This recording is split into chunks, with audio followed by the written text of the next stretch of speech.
Schools nationwide are racing against the clock to comply with a new directive from the Department of Education.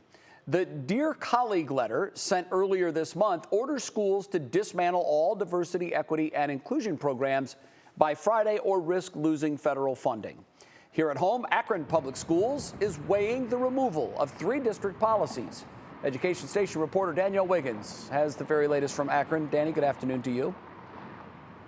Good afternoon to you, Jay. And actually, the Akron Board of Education, their meeting is scheduled for 5:30, which means it should have gotten underway a few minutes ago. We'll head in there as soon as this report is over, because on tonight's agenda are motions to remove a board committee as well as repeal policies centered on diversity, equity, and inclusion.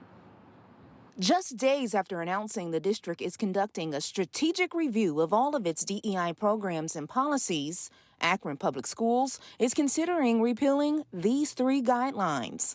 They include policies on equity, racial equity, and their working definitions for diversity, equity, inclusion, and excellence in education.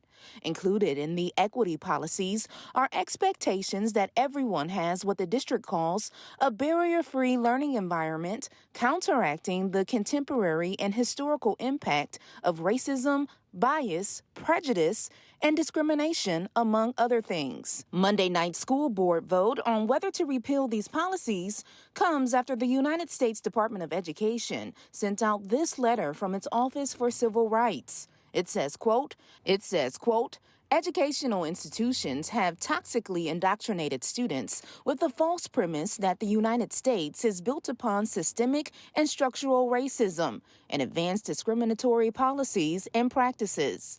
The letter argues this was done under the banner of DEI.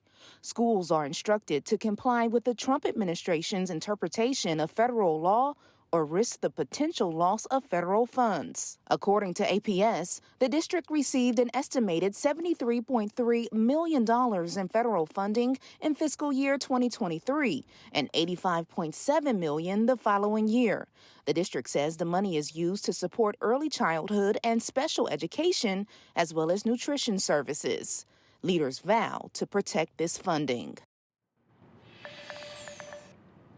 And also on the agenda, the board is considering the removal of the equity committee. And Jay, I did reach out to the chairs of that committee as well as representatives from APS.